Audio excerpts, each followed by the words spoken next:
God is faithful എന്ന TV പ്രോഗ്രാമിലേക്ക് എല്ലാ മാന്യപ്രേക്ഷകരെയും ഞങ്ങൾ ഹാർദവമായി സ്വാഗതം ചെയ്യുന്നു. ഒരു പ്രാവശ്യം കൂടെ ഈ TV പ്രോഗ്രാമിലൂടെ ലോകം മുഴുവൻ ഞങ്ങളെ ശ്രദ്ധിച്ചുകൊണ്ടിരിക്കുന്ന എല്ലാ മാന്യപ്രേക്ഷകരെയും യേശു ക്രിസ്തുവിൻ്റെ നിസ്തുല്യമായ നാമത്തിൽ സ്നേഹവന്ദനങ്ങൾ പറയുന്നു. നമ്മെല്ലാവരെയും സർവശക്തനായ ദൈവത്തിൻ്റെ ചിറകിൻ്റെ മറവിൽ ദൈവം കാത്തു പരിപാലിക്കുന്നു. ദൈവത്തിൻ്റെ അത്ഭുതങ്ങൾക്കായി സ്തോത്രം. നിങ്ങൾ കേട്ട വാഗ്ദത്തങ്ങൾ, നിങ്ങളോട് പറഞ്ഞ വാഗ്ദത്തങ്ങൾ നിറവേറ്റാൻ ദൈവം സർവശക്തനാണ്.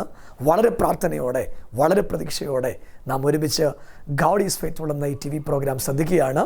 ദൈവം നിങ്ങളെല്ലാവരെയും അനുഗ്രഹിക്കട്ടെ. നമ്മുടെ ദൈവം വിശ്വസ്തനാണ്. ദൈവം നിങ്ങളെല്ലാവരെയും അനുഗ്രഹിക്കട്ടെ.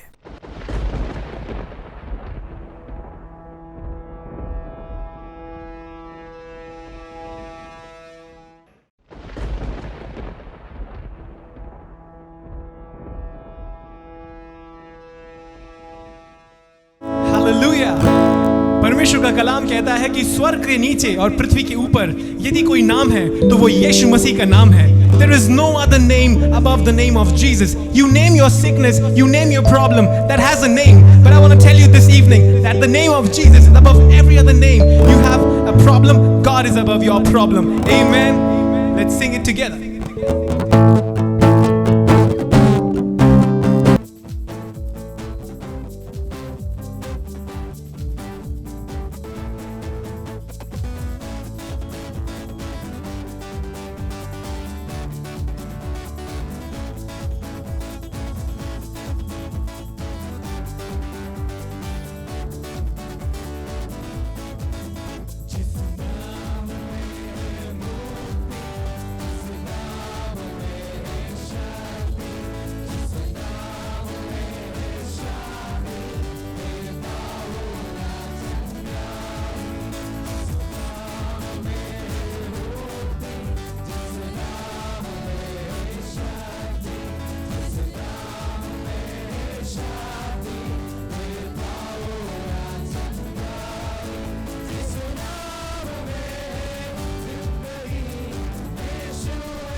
മർക്കോസിന്റെ സുവിശേഷം 2-ാം അധ്യായത്തിന്റെ 11-12 വാക്യങ്ങൾ. പുതിയ നിയമത്തിൽ 38-ാമത്തെ പേജ് നമ്പർ. പുതിയ നിയമത്തിൽ 38-ാമത്തെ പേജ് നമ്പർ. അവൻ പക്ഷപാതക്കാരനോട് എഴുന്നേറ്റ് കിടക്കയെടുത്ത് വീട്ടിലേക്ക് പോക എന്ന് ഞാൻ നിന്നോട് പറയുന്നു എന്ന് പറഞ്ഞു. അടുത്ത വാക്ക്. ഉടനെ അവൻ എഴുന്നേറ്റ് കിടക്കയെടുത്ത് എല്ലാവരും കാണുക പുറപ്പെട്ടു. അതുകൊണ്ട് എല്ലാവരും വിസ്മയിച്ചു. ഇങ്ങനെ ഒരു നാളും കണ്ടിട്ടില്ല എന്ന് പറഞ്ഞ് ദൈവത്തെ മഹത്വപ്പെടുത്തി. ഇങ്ങനെ ഒരു നാളും കണ്ടിട്ടില്ല എന്ന് പറഞ്ഞ് ദൈവത്തെ മഹത്വപ്പെടുത്തി. ഈ സംഭവം നടക്കുന്നത് കപർന്നഹൂമിലാണ്. യേശുവിൻ്റെ ശുശ്രൂഷയിൽ കപർന്നഹൂമിൽ നടക്കുന്ന ഒരു സംഭവമാണ്. 2-ാം അധ്യായത്തിൽ യേശു കർത്താവ് ഉണ്ടെന്ന സ്തുതി അറിഞ്ഞിട്ട് ആളുകൾ അവിടെ തടിച്ചുകൂടി. വാതുക്കൽ പോലും ഇടമില്ലായകയാൽ 4 പേര് ചുമന്നുകൊണ്ട് ഒരു മനുഷ്യനെ കൊണ്ട് വരിക. എങ്ങനെ വരിക? ചുമന്നുകൊണ്ട്. എങ്ങനെ? ചുമന്നുകൊണ്ട്. ഇന്ന് നീ ചുമന്നുകൊണ്ട് വന്ന വിഷയം നടന്നു പോവും. ഇത് പോരാ, ഒരാമയും പറഞ്ഞോ. ജോലിയില്ലായ്മ ചുമന്നുകൊണ്ടാ വന്നെങ്കിൽ നടന്നു പോകുമെന്ന്. പ്രതിബന്ധം ചുമന്നുകൊണ്ടാ വന്നെങ്കിൽ നടന്നു പോകുമെന്ന്. എന്താ അതിൻ്റെ കാര്യമെന്നറിയാമോ? നടത്താൻ കഴിയുന്ന ഒരുത്തൻ ഇന്ന് പകൽ ഇതിനകത്ത് വന്നിട്ടുണ്ട്. പക്ഷപാതം പിടിച്ച വിഷയത്തെ നടത്താൻ കരുത്തുള്ളൊരു ദൈവം ഇതിനകത്ത് എഴുന്നള്ളി വന്നിട്ടുണ്ട്. ഉറപ്പുള്ള ദൈവമക്കളെ കൈയടിച്ചു സ്വീകരിച്ചോ. നിന്റെ പ്രതിബന്ധങ്ങൾ നിന്നെ കിടത്തിക്കളഞ്ഞത് ഇന്ന് രാവിലെ എഴുന്നേറ്റു നടത്താൻ കരുത്തുള്ളൊരു ദൈവമുണ്ട്. അത് എന്താണെങ്കിലും ഇന്ന് പകൽ എഴുന്നേക്കാൻ പോവുക. അത് എന്ത്ര പ്രതിബന്ധമാണെങ്കിലും എഴുന്നേക്കാൻ പോവുക. എത്ര വേസ്റ്റ് ആയാലും എഴുന്നേക്കാൻ പോവുക. എവിടെ വരെ പഴകിപ്പോയാലും ഇന്ന് രാവിലെ എഴുന്നേക്കാൻ പോവാ. ഉറപ്പുള്ള ദൈവമക്കൾ ദൈവത്തിന് ഒന്ന് ശക്തിയോടെ സ്തോത്രം പറഞ്ഞ് ഇന്ന് രാവിലെ അത് എഴുന്നേക്കാൻ പോവാ. പ്രവചനാത്മാവിൽ ഞാൻ പറയുക, നിന്നെ കടത്തിക്കളഞ്ഞത് ഇന്ന് എഴുന്നേക്കും. നിന്റെ കുടുംബത്തെ കടത്തിയത് ഇന്ന് എഴുന്നേക്കും. നിന്റെ തലമുറയെ കടത്തിയത് ഇന്ന് എഴുന്നേക്കും. കട്ടിലെ നിരം പരിചാക്കിയത് എഴുന്നേക്കും. ഇന്ന് രാവിലെ എഴുന്നേൽപ്പിക്കുന്ന ഒരു വാക്ക് നിന്റെ മേൽ വീഴാൻ പോവാ. എഴുന്നേൽപ്പിക്കുന്ന ഒരു വാക്ക്. കരമടിക്കാൻ പറ്റുന്നവരൊന്ന് കൈയടിച്ച് ദൈവത്തിനൊന്ന് സ്തോത്രം പറഞ്ഞ് നിന്റെ തലമുറ എഴുന്നേൽക്കും. നിന്റെ വിഷയം എഴുന്നേൽക്കും. നിന്റെ കുടുംബം എഴുന്നേൽക്കും. ഇന്ന് രാവിലെ എഴുന്നേക്കാൻ പോവാ. 4 പേര് ചേർന്ന്, ഈ 4 പേര് ചേരുക എന്ന് പറയുന്നത് തന്നെ പ്രയാസമാണ്. സ്തോത്രം പറഞ്ഞേ, അതന്നെ പ്രയാസമാണ്. 4 പേര് ചേർന്ന് പക്ഷപാതം പിടിച്ച ഒരു മനുഷ്യനെ, എഴുന്നേക്കാൻ വയ്യാത്ത ഒരു മനുഷ്യനെ നിങ്ങളൊന്ന് വിചാരിച്ചേ. ഈ കൊണ്ടുവരുന്ന ആളുകൾ അപ്പനും അമ്മയും ആങ്ങളെ ഒന്നും അല്ല അല്ല അല്ല അവരൊന്നും അല്ല. ഈ വീട്ടിൽ നിന്ന് എന്തോ പറഞ്ഞപ്പോഴായി കൊടുത്തു വിട്ടെ. നിങ്ങളൊന്ന് ആലോചിച്ചേ. നടക്കാൻ വയ്യാത്ത ഒരുത്തനെ കൊടുത്തു വിട്ടു വീട്ടിൽ നിന്ന്. അതെന്നാ വിശ്വാസമില്ല. എനിക്ക് തോന്നുന്നു ഇതിനകത്ത് ഒരാൾ ഈ 38 വർഷം ആ കൊളക്കര കിടന്ന പുള്ളിയാ. ഒരു സ്വതന്ത്രം പറഞ്ഞേ, 38 വർഷം കൊളക്കര കിടന്നില്ലേ ഒരു പുള്ളി. ആ പുള്ളിയോട് അന്ന് പുള്ളി കട്ടിനും ചുമ്മിക്കൊണ്ട് പോയതാ നാട്ടിൽ കൂടെ. അന്നേരം അവറാച്ചാൻ ചോദിച്ചു, അതെന്നെ വിൽക്കാനാന്നോ? വിൽക്കാനല്ല, 38 വർഷം കൊണ്ട് ഒറ്റ കിടപ്പ് കിടന്ന ആ തച്ചന്റെ മോനെ എടുത്തോണ്ട് പോകാൻ പറഞ്ഞ അതുകൊണ്ട് നടക്കുക. കരമുയർത്തി ആമേൻ പറഞ്ഞു. ഇന്ന് രാവിലെ നിന്നെ കടത്തിയടത്തുന്ന ദൈവം എഴുന്നേൽപ്പിക്കാൻ പോവാ. അവര് 4 പേര് ചേർന്നിട്ടാ, ഒരു 4 പേരുണ്ട്. അവരുടെ ഐക്യതയ്ക്കായിട്ട് സ്തോത്രം. ഇന്ന് പല വീട്ടിലും 4 പേരെ ഉള്ളതിൽ 4000 തട്ടില. പക്ഷെ ഇവര് 4 പേര് ഒറ്റ തട്ടില. ഇല്ലെങ്കിൽ ഈ പക്ഷപാതക്കാരൻ ഇവിടം വരെ എത്തത്തില്ല. ഉദാഹരണം, മത്തായിച്ചാനും അവറാച്ചാനും ചാക്കോച്ചാനും പിന്നാരാ ഗോപാലൻ ചേട്ടനും കൂടെ എടുക്കുന്നത് വിചാരിച്ചോ? പണങ്ങല്ല. സ്വത്രം പറഞ്ഞ് ഈ പേര് പറഞ്ഞ് ആരേലും ഉണ്ട് പണങ്ങല്ല. അപ്പം മത്തായിച്ചാന് കുറച്ചു നേരം കഴിഞ്ഞപ്പോൾ ഒരു ക്ഷീണം, പുള്ളി അങ്ങ് വിട്ടാൽ മണ്ടയിലുള്ള പുള്ളി താഴെ ഡമ്മെന്ന് കിടക്കും. ഒരു സ്വത്രം പറ, നീ ഒരു കാലെ കയറി പിടിച്ചേക്കോ, വിടരുത്. വിട്ടാൽ നീയും പോവും, മണ്ടക്ക് ഇരിക്കുന്നവനും. അങ്ങനെ 4 പേരും കൂടെ വീട്ടിൽ ചെന്ന് ഓരോരുത്തർ സാക്ഷ്യം പറഞ്ഞു. ഞങ്ങൾ 4 പേര് വീസ്തി. പിന്നെ നമ്മുടെ ആ ശീലോആങ്കുളത്ത് ഇറങ്ങിയ കുരുടനും ഉണ്ട്. പുള്ളിയും പറഞ്ഞു, ഞാൻ പിശ തണ്ടിക്കൊണ്ടിരുന്ന ആ തച്ചൻ്റെ മോമൻ തന്നെ സൗഖ്യമാക്കിയതാ, ഞാൻ കൊണ്ടുപോക്കോളാച്ചാ. അപ്പം മത്തായിച്ചാൻ പറഞ്ഞു, കുഴപ്പമൊന്നുമില്ല, കൊണ്ടുപോക്കോ. അങ്ങനെ കൊണ്ടുപോകാൻ ചെന്നപ്പോഴാണ് നമ്മുടെ രക്തസ്രാവക്കാരി സ്ത്രീ വരുന്നത്. അറിയത്തില്ലയോ അവരെ? നസ്രായനെ തൊട്ടപ്പോ ടിങ്ങെന്നൊരു ശക്തി വ്യാപരിച്ചു. അതല്ലയോ ശക്തി. ഇന്ന് രാവിലെ നീ കയറിയ ശക്തിയെ ഒന്ന് തൊട്ടാൽ ഈ ശക്തി നിന്റെ മേലേക്ക് ഇറങ്ങി വരും. അങ്ങനെ 4 പേര് ഒരു വീട്ടിൽ ഐക്യതയുണ്ടോ? ഗതി പിടിച്ചു. കൈ കൊടുത്ത് പറ, ഐക്യത വേണമെന്ന് പറ. അത് പ്രാർത്ഥനയ്ക്ക് ഐക്യത വേണം. പായൽ ഒന്നിച്ചിരുന്ന് പ്രാർത്ഥിക്കണം. ഒരു പാട്ട് പാടണം. ഒരു പാട്ടെന്ന് പറഞ്ഞാൽ ഒരേപോലെ പാട്ട് പാടണം. അയ്യോ, കഴിഞ്ഞ ദിവസം ഒരു കുടുംബ പ്രാർത്ഥനയ്ക്ക് പാട്ട് കേൾക്കാൻ ഞാൻ പുറത്ത് നിൽക്കും. എൻ്റെ പൊന്നച്ച, ഞാൻ വിചാരിച്ചത് എന്നൊക്കെ പാട്ടാന്ന്. ഒരാൾ നീട്ടിപ്പാടുന്നു, ഒരാൾ കുറുക്കെ പാടുന്നു. നോക്കിയപ്പോഴല്ലയോ കണ്ടേ, ഒരാൾ ഡൈനിങ് ടേബിളിൻ്റെ പുറത്ത്, വേറൊരാൾ കസാര പുറത്ത്, അമ്മാമ്മ അടുക്കള തേങ്ങ തിരുമിക്കൊണ്ടാണ് പാടുന്നത്. എൻ്റെ പൊടിമോളെ, നിനക്ക് സമയമില്ലായിരുന്നോ? ഈ കഞ്ഞി വെച്ചില്ലായിരുന്നു, സാരമില്ല, കുടുംബ പ്രാർത്ഥനയ്ക്ക് ഇരിക്കണം. കൈ കൊടുത്ത് സ്വത്രം പറ. അതല്ലയോ വകുപ്പ്. ബാക്കി പറയാൻ പോവാ. ഒന്നിച്ചങ്ങോട്ട് പ്രാർത്ഥിച്ചു തുടങ്ങും, ഒന്നിച്ച് ആരാധിച്ചു തുടങ്ങ്. നിന്റെ ഗതികേട് മാറാൻ പോവാ. ബാക്കി അപ്പൊ രക്തസ്രാവക്കാര് പറഞ്ഞു, സാറേ ഞാൻ ഇങ്ങനെ അലോപ്പതി ആയുർവേദം എല്ലാം പരിശോധിച്ച, ഞാൻ അവിടോട്ട് എന്ന് പാരമ്പര്യമൊന്നും നോക്കിയില്ല. പുറകിക്കൂടെ അങ്ങോട്ട് എന്ന് നസ്രായന്റെ വസ്ത്രത്തിന്റെ തൊങ്ങലൊന്ന് തൊട്ടേ ഉള്ളൂ. ആ ശക്തി എന്റെ മേൽ വന്നില്ലയോ? ക്ഷണത്തിൽ എന്റെ മേൽ ശക്തി വ്യാപരിച്ചില്ലയോ? എന്റെ രക്തസ്രാവങ്ങ് മാറിയില്ലയോ? ഇതെല്ലാം കൂടെ കേട്ട് കഴിഞ്ഞപ്പം മത്തായി അവറാച്ചാൻ പറഞ്ഞു, എന്നാ കൊണ്ടുപോകോളാൻ പറഞ്ഞു. കൊണ്ടുപോകോളാൻ ഇപ്പം എങ്ങനെ കൊണ്ടുപോകാൻ പറ്റൂ? ട്യൂബുണ്ട്, കട്ടിലേലാണ്. ചുമക്കാൻ എത്ര പേരുണ്ട്? 4 പേര്. ഒരാമയും പറഞ്ഞില്ല. എത്ര പേരുണ്ട്? 4 പേര്. ഈ 4 പേര് കട്ടിലും കൊണ്ട് വരുന്ന രംഗം നിങ്ങളൊന്ന് ആലോചിച്ചേ. കട്ടിലല്ല, കട്ടിലൊരാളുണ്ട്, ജീവനുള്ളവനാ, പക്ഷെ ആള് ചലിക്കത്തില്ല. ആളിനെയും കൊണ്ട് വരുന്ന വരവാ. അപ്പൊ നാട്ടുകാർ ചോദിച്ചു, എങ്ങോട്ട് പോവാ? അതൊരു യോഗത്തിന് പോവാ. എവിടെ പോവാ? യോഗത്തിന് പൊതിയും കൊണ്ട് പോകുന്ന കണ്ടിട്ടുണ്ട്. പക്ഷെ ഇതെന്തോ വകുപ്പാ? ഇനിയും ബാക്കി പറയാൻ വരുവാ. 2-ാം അധ്യായത്തിന്റെ 1-ാമത്തെ വാക്യം ഒന്ന് വായിച്ചേ. ചില ദിവസം കഴിഞ്ഞ ശേഷം അവൻ പിന്നെയും കബർഭൂമിൽ ചെന്നു. അവൻ വീട്ടിലുണ്ടെന്ന് സ്തുതിയായി. ഉടനെ വാതിക്കൽ പോലും ഇടമില്ലാത്തവണ്ണം പലരും വന്നുകൂടി. അവൻ അവരോട് തിരുവചനം പ്രസ്താവിച്ചു. അപ്പോൾ 4 ആൾ ഒരു പക്ഷപാതക്കാരനെ ചുമന്ന് അവന്റെ അടുക്കൽ കൊണ്ടുവന്നു. പുരുഷാര നിമിത്തം അവനോട് സമീപിച്ചു കൂടായികയാൽ അവൻ ഇരുന്ന സ്ഥലത്തിന്റെ മേൽപ്പുര പൊളിച്ചു തുറന്നു. മേൽക്കൂര പൊളിച്ചെന്ന് ഒരു സ്വത്രം പറഞ്ഞേ, മിണ്ടുന്നില്ല. ഇത് പൊളിക്കാൻ പറ്റുന്ന പരുവത്തിലുള്ള വീടാ. ഇപ്പൊ തോമസ് ഊട്ടിച്ചാന്റെ വീടാ എന്ന് വിചാരിച്ചോ? തോമസ് ഊട്ടിച്ചാന്റെ വീടാ. ആളിനെ വിളിച്ചിട്ട് പറഞ്ഞു, തോമസ് ഊട്ടിച്ച അകത്തോട്ട് കയറാൻ സ്ഥലമില്ല, അതുകൊണ്ട് മേൽക്കൂര പൊളിക്കും. നിങ്ങളൊന്ന് ആലോചിച്ച്, ഇവനെ കൊണ്ട് ഈ മേളിൽ കയറി എങ്ങനെയാന്ന് ആലോചിച്ചേ. മിണ്ടുന്നില്ല ആരും. ഇവനെ കൊണ്ട് മേളിൽ കയറിയ കാര്യം ഒന്ന് ആലോചിച്ചേ. ഇവര് കയറൊക്കെ എവിടുന്ന് സംഘടിപ്പിച്ചെന്ന് ഞാൻ വിചാരിക്കുന്നത്. ഞാൻ ഇത് വായിച്ചുകൊണ്ടിരുന്നപ്പോൾ ഞാൻ വിചാരിച്ചു, കെട്ടി ഇറക്കണ്ടായോ? എന്തുവായാലും ഒരു കിണറ്റുകയറും ഒക്കെ പിടിച്ചുകൊണ്ട് വന്ന ഏതായാലും ഇറക്കി. പുരുഷാരത്തിന്റെ ഇടയിൽ കൂടെ ചില ആളുകൾ ഇങ്ങനെ കണ്ണടച്ച് ഉറങ്ങിക്കൊണ്ടിരുന്നപ്പോഴാ മേളിൽ നിന്ന് കാട്ടിൽ വരുന്നു. ആര് വരുന്നു? കട്ടിൽ വരുന്നു മേളിൽ നിന്ന്. ഒന്ന് സ്വത്രം പറഞ്ഞേ. ഇത് പുസ്തകത്തിനകത്തുള്ള കാര്യമാണ് പറയാൻ തുടങ്ങുക. ഒരു കട്ടിൽ മേളിൽ നിന്ന് താഴോട്ട് വരുന്നു. നസറായന്റെ മുമ്പ് നീ വന്നാൽ എഴുന്നേക്കും. അതിന് 2 പക്ഷമില്ല. നീ ഇന്ന് വന്നത് യേശുവിന്റെ മുമ്പിലാ. നിന്റെ കുടുംബം ഇന്ന് വന്നത് യേശുവിന്റെ മുമ്പിലാ. നീ തകർച്ച കൊണ്ട് വന്ന് യേശുവിന്റെ മുമ്പിലാ. കള്ളപ്പിശാചേ, യേശുവിന്റെ നാമത്തിൽ മാറിപ്പോ. കരമുയർത്തി ഹല്ലേലൂയ പറ. ഞാൻ പറഞ്ഞു തുടങ്ങുക. മേളിന്ന് ഇല്ല തുപ്പട്ടി ഒരു ദിവസം പത്രോസിന് ഇറങ്ങി വന്ന പോലെ 4 പേര് ചേർന്ന് മേൽക്കൂര പൊളിച്ചു. മേൽക്കൂര പൊളിച്ചു. പറഞ്ഞേ, മേൽക്കൂര പൊളിച്ചു. സമ്മതിക്കുവോ മേൽക്കൂര പൊളിക്കാൻ? നമ്മൾ സമ്മതിക്കത്തില്ല. സമ്മതിക്കുവോ? ഇല്ല.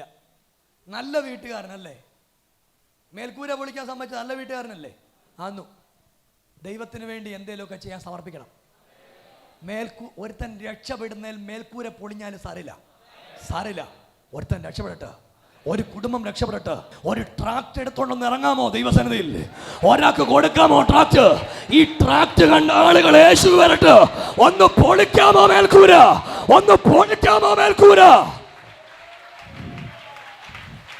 പാരമ്പര്യം ഒന്നും നോക്കണ്ട. നിനക്കൊന്ന് ജീവിക്കാമോ യേശുവിന് വേണ്ടി? ഇറങ്ങാമോ കർത്താവിന് വേണ്ടി? വീട് പൊളിക്കാൻ ഏൽപ്പിച്ചു കൊടുത്തു. വീട് പൊളിച്ചു. 4 പേരും കൂടെ ഇറക്കി യേശുവിന്റെ അടുത്ത്. യേശു അവരുടെ വിശ്വാസം കണ്ടിട്ട് പക്ഷപാതക്കാരനോട്, ഒരു മിനിറ്റ്, യേശു അവരുടെ വിശ്വാസം കണ്ടിട്ട് പക്ഷപാതക്കാരനോട് മകനെ, നിന്റെ പാപങ്ങൾ മോചിച്ചു തന്നിരിക്കുന്നു എന്ന് പറഞ്ഞു. അവിടെ ചില ശാസ്ത്രിമാർ ഇരുന്നു. ഇവനിങ്ങനെ ദൈവദൂഷണം പറയുന്നത് എന്ത്? ദൈവം ഒരുവനല്ലാതെ പാപങ്ങളെ മോചിപ്പാൻ കഴിയുന്നവൻ ആർ എന്ന് ഹൃദയത്തിൽ. അകത്തിരിക്കുന്ന പുള്ളികൾ ഏറ്റ കക്ഷികളാ. സ്വത്രം പറഞ്ഞേ. അതുകൊണ്ട് ഇവര് സ്ഥലം കൊടുക്കാഞ്ഞേ. ഏറ്റ കക്ഷികളാ. അപ്പൊ പ്രസംഗിച്ചുകൊണ്ടിരിക്കുമ്പോ മനസ്സിൽ വലിയ വലിയ കാര്യങ്ങളാ ചിന്തിക്കുന്നേ. അവരെ പെട്ടിരുന്ന് ചിന്തിച്ചുകൊണ്ടിരിക്കുക. ഈശോ മിശിഹ ഉള്ളിൽ അറിഞ്ഞു. ബാക്കി പറയാൻ വേണ്ടിയാ. ഇങ്ങനെ അവർ ഉള്ളിൽ ചിന്തിക്കുന്നത് യേശു ഉടനെ മനസ്സിൽ ഗ്രഹിച്ചവരോട്, നിങ്ങൾ ഹൃദയത്തിൽ ഇങ്ങനെ ചിന്തിക്കുന്നത് എന്ത്? പക്ഷപാതക്കാരനോട് നിന്റെ പാപങ്ങൾ മോചിച്ചു തന്നിരിക്കുന്നു എന്ന് പറയുന്നതോ എഴുന്നേറ്റ് നിന്റെ കിടക്ക എടുത്ത് നടക്ക എന്ന് പറയുന്നതോ ഏതാകുന്നു എളുപ്പം എന്ന് ചോദിച്ചു. എന്നാൽ ഭൂമിയിൽ പാപങ്ങളെ മോചിപ്പാൻ മനുഷ്യപുത്രന് അധികാരമുണ്ടെന്ന് പറഞ്ഞു. അവൻ പക്ഷപാതക്കാരനോട് എഴുന്നേറ്റ് നിന്റെ കിടക്കയെടുത്ത് വീട്ടിലേക്ക് പോക എന്ന് ഞാൻ നിന്നോട് പറയുന്നു. ഒരു മിനിറ്റ്. ഈ പക്ഷപാതക്കാരൻ കിടക്കയും കൊണ്ട് വരുന്ന രംഗം കണ്ടോ? അങ്ങോട്ട് പോയപ്പം 4 പേര് ചുമന്നുകൊണ്ട് വന്ന, ഇപ്പൊ തോർത്ത് കെട്ടിപ്പുള്ളി ഒറ്റക്ക് ചുമന്നുകൊണ്ട് വരുവാ. ഒരു സ്വത്രം എന്ന് പറഞ്ഞേ. അങ്ങോട്ട് ഇങ്ങനെ ചുമ്മിക്കൊണ്ടാ പോയേ. ഇന്ന് ചുമ്മിക്കൊണ്ട് വന്ന ഭാരല്ലേ, അത് ഇറങ്ങാൻ പോവാ. ആ പ്രശ്നമില്ലേ, അത് ഇറങ്ങാൻ പോവാ. ആ പ്രതിസന്ധി ഇല്ലേ, അത് ഇറങ്ങാൻ പോവാ. ആ നിന്നയില്ലേ, അത് ഇറങ്ങാൻ പോവാ. ഇന്ന് ഇറങ്ങാൻ പോവാ. എന്നാ വാക്യം? നിന്റെ ഭാരം യഹോവയുടെ മേൽ വെച്ചുകൊള്ളുക, അവൻ അതിനെ പുലർത്തും. ഇന്ന് രാവിലെ പുലർത്താൻ പറ്റുന്ന സ്ഥലത്താ വന്ന്. ഇവനോട് കർത്താവ് പറഞ്ഞു, കിടക്ക എടുത്ത് നടക്കണം. എന്തോ എടുത്ത് നടക്കണം? കർത്താവ് എന്തോ പറഞ്ഞാലും അത് ചെയ്യണം. കൈ കൊടുത്ത് പറ, കർത്താവ് എന്തോ പറഞ്ഞാലും അത് ചെയ്യണം. കിടക്ക എടുത്തോണ്ട് നടക്കാൻ പറഞ്ഞാൽ കിടക്ക എടുത്തോണ്ട് നടക്കണം. അവൻ പറഞ്ഞ, എൻ്റെ കർത്താവ് എനിക്ക് പ്രയാസം, ഞാൻ ഈ 10-20 വർഷം കൊണ്ട് നടന്ന് കിടക്കുമല്ലായിരുന്നു, തലയണയും കൊണ്ട് നടക്കാം. വേണ്ട, കിടക്ക എടുക്കാൻ പറഞ്ഞാൽ എന്തോ എടുക്കണം? നിന്നോട് കർത്താവ് ബൈബിൾ എടുക്കാൻ പറഞ്ഞാൽ ബൈബിൾ എടുക്കണം. മിണ്ടുന്നില്ല. പലരോടും ബൈബിൾ എടുക്കാൻ പണ്ട് തൊട്ട് പറയാം, ഇതുവരെ എടുത്തിട്ടില്ല. ഈ 38 വർഷം കിടന്നതിനോട് കർത്താവ് പറഞ്ഞു, എഴുന്നേറ്റ് നിന്റെ കിടക്കെടുത്ത് നടക്കാൻ പറഞ്ഞു.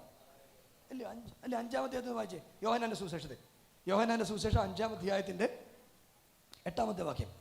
യേശു അവനോട് എഴുന്നേറ്റ് നിന്റെ കിടക്കയെടുത്ത് നടക്കാം, എഴുന്നേറ്റ് നിന്റെ കിടക്കെടുത്ത് നടക്കാൻ പറഞ്ഞു എന്ന് പറഞ്ഞു. പക്ഷെ ഇവിടെ പറഞ്ഞപ്പോ കർത്താവ് പറഞ്ഞു, എഴുന്നേറ്റ് കിടക്കെടുത്ത് വീട്ടിലേക്ക് പോകാം. ഇല്ല, ഒരു മിനിറ്റ്, എഴുന്നേറ്റ് കിടക്കെടുത്ത് വീട്ടിലോട്ട് പോകാൻ പറഞ്ഞു. മറ്റോനോട് പറഞ്ഞപ്പോ പറഞ്ഞു, എഴുന്നേറ്റ് നിന്റെ കിടക്കെടുത്ത് നടക്കാൻ. അവിടെ ഒത്തിരി കിടക്കുകൾ കിടക്കുന്നുണ്ട്. അതുകൊണ്ടാ നമ്മുടേതല്ലാത്ത ഒന്നും കയ്യിലുണ്ടാവരുത്. ആമേൻ പറഞ്ഞില്ല. ഈ മനുഷ്യൻ കിടക്ക എടുത്തോണ്ട് പോയപ്പോ ആൾക്കാർ ചോദിച്ച, അവറാച്ച എന്റെ കൊച്ചുമോനല്ലയോ ഈ പോന്നേ? ആ പക്ഷപാതക്കാരൻ ചെറുക്കൻ അന്നു മാറ്റമൊന്നുമില്ല. പക്ഷേ പക്ഷപാതക്കാരൻ യേശുവിനെ കണ്ടു. പക്ഷപാതക്കാരൻ യേശുവുമായിട്ട് കൂട്ടിമുട്ടി. പക്ഷപാതക്കാരൻ യേശുവിന്റെ സന്നിധി ചെന്നു.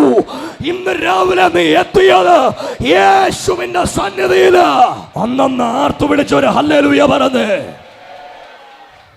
കർത്താവ് എന്തിനും പറഞ്ഞാൽ ചെയ്യണം. കർത്താവ് നിന്നോട് ബൈബിൾ എടുക്കാൻ പറഞ്ഞാൽ എടുക്കണം. എന്തു പറഞ്ഞാലും കർത്താവ് പറഞ്ഞാൽ കേൾക്കണം. നിങ്ങൾ ബൈബിളും കൊണ്ട് പോകുമ്പോൾ നാട്ടുകാർ ചോദിക്കണം എന്തോ പറ്റിയെന്ന് ചോദിക്കണം. അതുകൊണ്ട് എന്തോ കൊണ്ട് പോകണം? ബൈബിൾ കൊണ്ട്. ട്രാക്റ്റ് ഇവിടെ അടിച്ചിട്ടുണ്ട്, നിങ്ങൾ ട്രാക്റ്റ് എടുത്തുകൊണ്ട് പോകണം. ട്രാക്റ്റ് കൊടുക്കാൻ ആരോഗ്യമുണ്ടെങ്കിൽ കൊടുക്കണം. നീ കൊണ്ടുവന്ന പ്രതിസന്ധി ഇന്ന് പകൽ കർത്താവ് ഏറ്റെടുക്കാൻ പോകുക. നീ കൊണ്ടുവന്ന പ്രതിബന്ധം ഇന്ന് പകൽ യേശു ഏറ്റെടുക്കാൻ പോകുക. അവൻ അത്ഭുതങ്ങളുടെ ദൈവമാണ്. അവൻ അത്ഭുതങ്ങളുടെ ദൈവമാണ്. അവൻ അത്ഭുതത്തിന്റെ ദൈവമാണ്. അവൻ അത്ഭുതത്തിന്റെ ദൈവമാണ്. ഇനി ഒരിക്കലും തിരിച്ചു വരത്തില്ലെന്ന് പിശാചൻ നിന്നോട് പറഞ്ഞത് ഈ രാവിലെ മടങ്ങി വരാൻ പോവാ. കരമുയർത്തി വിളിച്ചോ, യേശുവേ എന്ന് വിളിച്ചോ. എല്ലാരും ഒരുമിച്ച് വിളിച്ച യേശുവേ എന്ന് വിളിച്ചേ. ഒരു മിനിറ്റ് എന്നെ കേട്ടെ. കർത്താവ് കിടക്കെടുക്കാൻ പറഞ്ഞാൽ അത് ചെയ്യണം. ദൈവത്തിന് പകരമാ ഞങ്ങൾ ഈ പറയുന്നേ. യേശു കർത്താവ് അപ്പക്കഷ്ണം മുക്കിക്കൊടുത്ത് യൂദായുടെ അകത്ത് അറിയാതെ പിശാച് കയറി. യോഗത്തിന്റെ അടകത്ത് കയറത്തില്ലെന്നൊന്നുമില്ല. ഇന്ന് രാവിലെ നിനക്ക് വിപരീതമായിട്ട് വല്ലതും തോന്നുന്നുണ്ട്, അകത്ത് പിശാച കയറുന്നേ. ഇന്ന് രാവിലെ നീ അത് മാറ്റിക്കളഞ്ഞ ദൈവത്താൽ അനുഗ്രഹിക്കപ്പെടേണ്ടതാ. നീ കൈയൊന്നടിച്ചു ദൈവത്തിന് സ്തോത്രം പറഞ്ഞേ.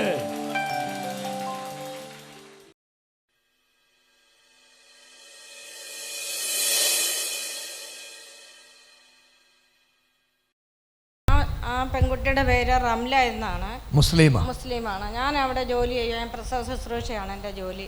അപ്പം ഞാൻ ഈ കുട്ടി ഇങ്ങനെ പ്രസവിച്ച് കഴിഞ്ഞതിന് ശ്വാസം കിട്ടാതായി. പ്രസവിച്ച് 3 ദിവസം കഴിഞ്ഞാൽ കുട്ടി അങ്ങ് മരിച്ചതുപോലായി അങ്ങ് കിടപ്പാണ്. അപ്പം അവർ പ്രസവവും അങ്ങ് നിർത്തി. എന്നോട് പറഞ്ഞു, ഞാൻ പ്രസവം നിർത്തി, എനിക്ക് ഒരേ ഒരു പെൺകുട്ടി എനിക്ക് ദൈവം തന്നു, അതിപ്പം മരിച്ചു പോകും, എനിക്കില്ലാതായി പോലും പറഞ്ഞ് നിലവിളിച്ച്.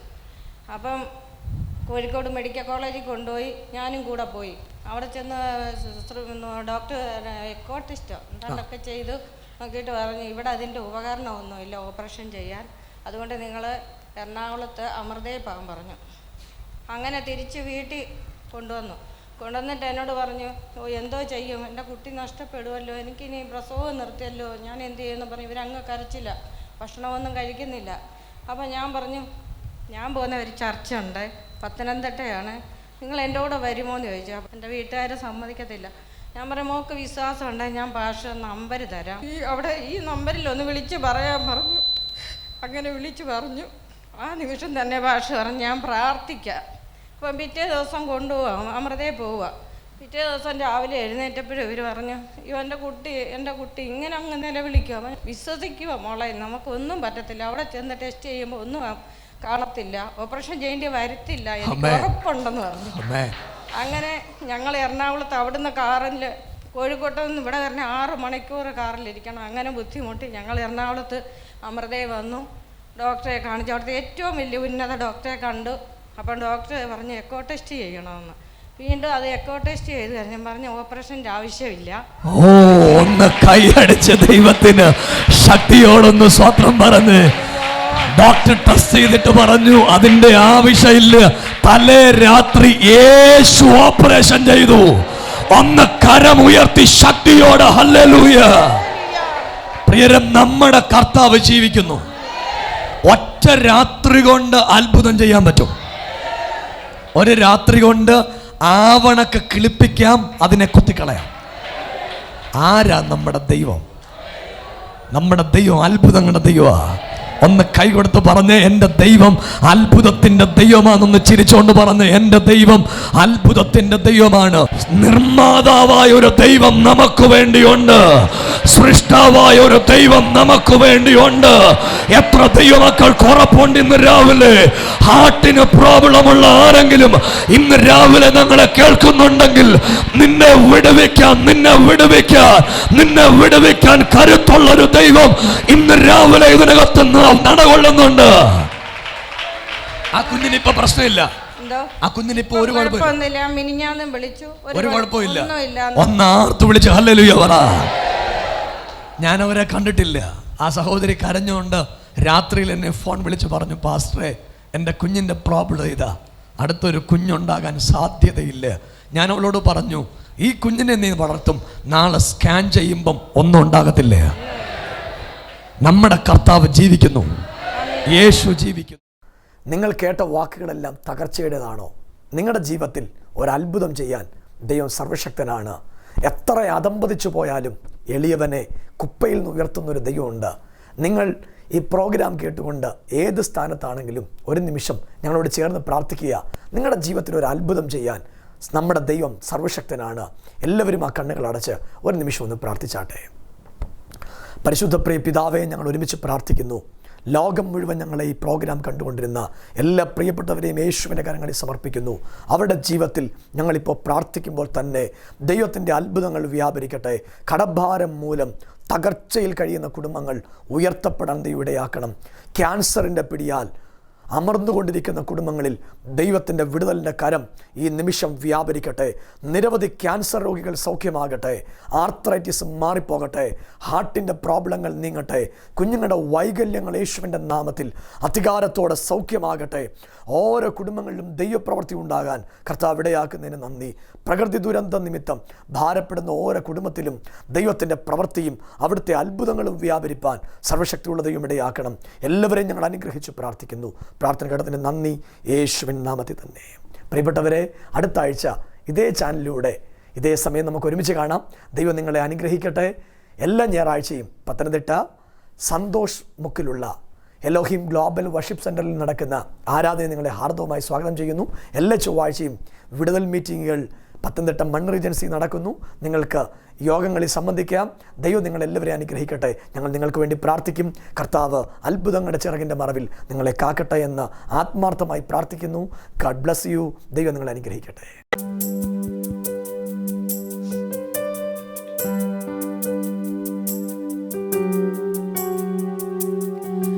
ആത്മീക ആരാധനകൾക്കും വിടുതലിൻ ശുശ്രൂഷകൾക്കുമായി എല്ലാ ഞായറാഴ്ചയും രാവിലെ 9:30 മണി മുതൽ 1 മണി വരെ പത്തനംതിട്ട സന്തോഷ് ജംഗ്ഷന് സമീപം റോയൽ എൻഫീൽഡ് ഷോറൂമിന്റെ 1-ാം നിലയിൽ ആത്മീക ആരാധനകൾ നടത്തപ്പെടുന്നു. ഏവരെയും കർത്തൃനാമത്തിൽ സ്വാഗതം ചെയ്യുന്നു.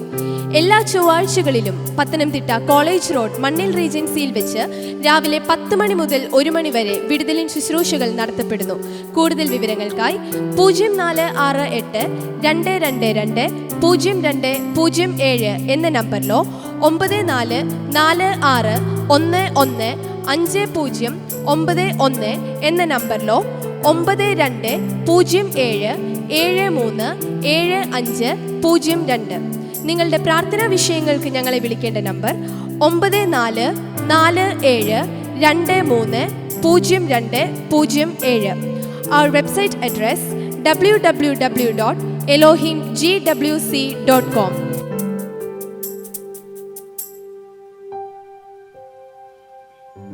ഈ പ്രോഗ്രാം സ്പോൺസർ ചെയ്യാൻ ആഗ്രഹിക്കുന്നവർ ഞങ്ങളുമായി ബന്ധപ്പെടുക. ബന്ധപ്പെടേണ്ട നമ്പർ 9446115091.